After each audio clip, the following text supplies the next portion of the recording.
आपको ऑनेस्टली बताऊं तो पहले खेल को अच्छा करने के लिए फिटनेस मैंने शुरू करी, लेकिन आज अगर प्रैक्टिस मिस भी हो जाए तो मुझे इतना खराब नहीं लगता। लेकिन अगर फिटनेस सेशन मेरा मिस हो जाए या एक्टिविटी मिस हो जाए तो मुझे ज्यादा खराब लगता है।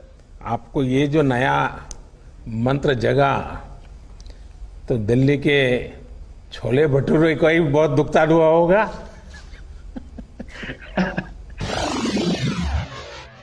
विराट जी, आपका तो नाम भी विराट और काम भी विराट। नमस्कार सर। दुबई में से आज समय निकाला और वहां तो ये खेल आपका बड़ा तनावपूर्ण रहता है, उसमें भी आपने और अपनी भागदौड़ भरी जिंदगी में अभी जो फिटनेस रूटीन फॉलो करते हैं, मैं जरूर चाहूंगा, देश भी जानना चाहेगा क्योंकि नौजवान आपको आपके हर गतिविधि को देखता है, ये आपको कैसे मदद करता है? पहली बात तो बहुत बहुत धन्यवाद सर यहाँ पे हम सबको बुलाने के लिए। एक सब लोगों ने फिट इंडिया मूवमेंट के बारे में बात करी और इसके फायदे, इसके लाभ हमको रोज अपनी डेली लाइफ में किसी ना किसी तरीके से दिखते हैं। मेरे खुद के एक्सपीरियंस में सर एक ट्रांजिशन एक्सपीरियंस करने को मिला मुझे कि जिस पीढ़ी में हम खेलना शुरू हुए और जो उस समय खेल की हमारी डिमांड्स थी वो बहुत तेजी से बदली एक समय के बाद। और मुझे ये एक्सपीरियंस हुआ कि जो एक हमारा सिस्टम बन चुका था, हमारा एक रूटीन बन चुका था, वो हमारे खेल के डिमांड्स के लिए सही नहीं था और उसे बदलना जरूरी था क्योंकि हमारा खेल बहुत तेजी से आगे बढ़ रहा था और मुझे ऐसा महसूस हुआ कि हम कुछ फिटनेस के पॉइंट ऑफ व्यू से पीछे छूट जा रहे थे। हमारी स्किल में कभी कोई प्रॉब्लम नहीं थी। तो एक स्वामी जी ने भी बात रखी, आपने भी बात करी, मिलिंद जी ने भी पहले बताया, एक जो सेल्फ रियलाइजेशन की बात है कि आपको खुद से रियलाइज हो कि मुझे क्या बदलना है अपने अंदर। तो मुझे वो एक समय पे खुद भी एक्सपीरियंस हुआ कि नहीं, फिटनेस जो है वो प्रायोरिटी होनी चाहिए। और अगर मैं आपको ऑनेस्टली बताऊं तो पहले खेल को अच्छा करने के लिए फिटनेस मैंने शुरू करी, लेकिन आज अगर प्रैक्टिस मिस भी हो जाए तो मुझे इतना खराब नहीं लगता। लेकिन अगर फिटनेस सेशन मेरा मिस हो जाए या एक्टिविटी मिस हो जाए तो मुझे ज्यादा खराब लगता है। आपको ये जो नया मंत्र जगा तो दिल्ली के छोले भटूरे को ही बहुत दुखता हुआ होगा। बहुत ज्यादा सर, मतलब जो अभी हमने थोड़ी देर पहले बात करी कि हमारा जो नेटिव डाइट है, एक जिस रीजन से हम आते हैं उसका जो हम वो खाते हैं, उससे मैंने कभी एक्सपीरियंस नहीं किया कि हेल्थ इश्यूज हुए हो या किसी को कोई बीमारियों का सामना करना पड़ा हो। मेरी खुद के एक्सपीरियंस में मेरी नानी मैंने बहुत समय तक देखा, इतनी ज्यादा उम्र में भी उनकी हेल्थ हमेशा ठीक रही, हमेशा उन्होंने घर का सिंपल खाना खाया। तो मैं जब पला बड़ा तो शहरी खाना, मतलब बहुत ज्यादा बाहर का खाना होता था, खेलने कूदने जाते थे तो आते जाते बहुत सारी चीजें ऐसी खा ली कि जो हेल्थ पॉइंट ऑफ व्यू से अच्छी नहीं है। तो डाइट का भी एक बहुत बड़ा कंट्रीब्यूशन था, जो डिसिप्लिन नहीं था। तो वो फिटनेस, फिजिकल फिटनेस और डाइट दोनों चेंज करना पड़ा सर। उसकी वजह से ही चेंजेस आने शुरू हुए।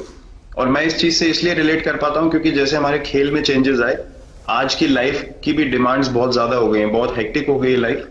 तो अगर हम अपनी फिटनेस को उस पेस के साथ नहीं रखेंगे, सिंक में नहीं रखेंगे, तो हम पीछे छूटते चले जाएंगे। तो अगर हम लोग अपनी फिटनेस को नहीं इंप्रूव करते तो हमारे खेल में भी आज हम बहुत पीछे छूटते चले जाते, क्योंकि आप सिर्फ अपनी स्किल पे डिपेंड नहीं कर सकते। आपका जो मेंटल स्ट्रेंथ है, वो आपका शरीर कितना तंदुरुस्त है और आपका दिमाग कितना तंदुरुस्त है, उस दोनों का एक कॉम्बिनेशन साथ में चलता है। तो अगर मेरा शरीर सपोर्ट नहीं कर रहा है जो मेरा दिमाग सोच रहा है, तो मैं जो करना चाहता हूं मैं नहीं कर पाऊंगा। तो मुझे सामने कैलोरी कम करने का भी तो चैलेंज रहता होगा और इतना बड़ा काम करने का भी चैलेंज रहता होगा, उसको कैसे हैंडल करते हैं? सर मैंने अभी जो अपने अनुभव में मैंने ये चीज एक्सपीरियंस करी है वो ये है कि खाने के बीच में समय देना बहुत जरूरी है। हम लोग बहुत बार खाते हैं और फिर बड़ी मील के बाद वो छोटा पोटा खाते चले जाते हैं पूरा दिन। तो वो जो हमारा सिस्टम है उसको कहीं प्रोसेस करने का मौका ही नहीं मिलता खाने को, और रात तक हम खाते चले जाते। तो मैं जब छोटा भी था तो 11:30 12 बजे डिनर हो रहा है, उसके बाद मीठा खा के एकदम सो गए। कुछ एक्टिविटी नहीं, कुछ उसके बाद वॉक नहीं। तो आई थिंक ये छोटी छोटी चीजें जो है जो बहुत मैटर करती हैं कि आप अपने अंदर के सिस्टम को भी कितना समय दे रहे हैं उस खाने को प्रोसेस करने के लिए जो आप खा रहे हैं। तो उसके लिए अवेयरनेस बहुत जरूरी है कि आप किस वजह से कर रहे हैं। आप अपने आप को ओवरऑल फिट रखने के लिए कर रहे हैं या फिर सिर्फ वेट लॉस के लिए कर रहे हैं, जैसे अभी रुजुता जी ने बोला। तो प्रायोरिटी बहुत जरूरी है अपने दिमाग में कि आपकी इंटेंशन ठीक होनी चाहिए, फिर अकॉर्डिंगली आपके रिजल्ट्स भी वैसे ही आएंगे बाहर। मैंने सुना है कि इन दिनों टीम के लिए एक योयो टेस्ट हो रहा है। क्या ये कैप्टन को भी ये योयो टेस्ट करवाना पड़ता है कि आपको छुट्टी होती है? और योयो टेस्ट होता क्या है, क्या क्या क्या करना पड़ता है?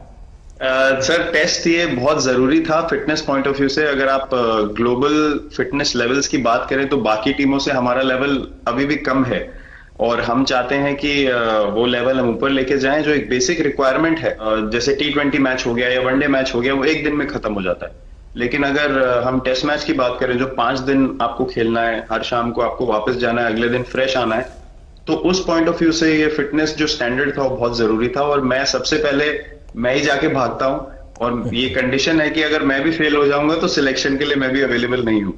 तो आई थिंक ये सिस्टम और ये कल्चर सेट करना बहुत जरूरी होता है। और उससे क्या होता है सर, ओवरऑल एक जो फिटनेस लेवल है टीम का बढ़ेगा। जैसे टेस्ट क्रिकेट में हमारा बहुत बार होता है कि आप थके हुए हैं, तीसरे दिन आके आपको, जैसे हमारे फास्ट बॉलर्स हैं आज की डेट में, वो दुनिया में सबसे ऊपर है, तो उनको अगर दूसरे तीसरे चौथे दिन आके वो एफर्ट डालना है फील्ड पे तो वो डाल सकते हैं। पहले क्या होता था, स्किल हमारे पास हमेशा से रही है, लेकिन शायद जो मैंने आपको बोला वो ट्रांजिशन मैंने जो एक्सपीरियंस किया, हम लोग वो जरूरी समय जो आता है जहां पे शरीर थक जाता है और टीम को आपकी जरूरत है, वहां पे परफॉर्मेंस जो है हमारी डिप हो जाती थी और दूसरी टीम जीत जाती थी।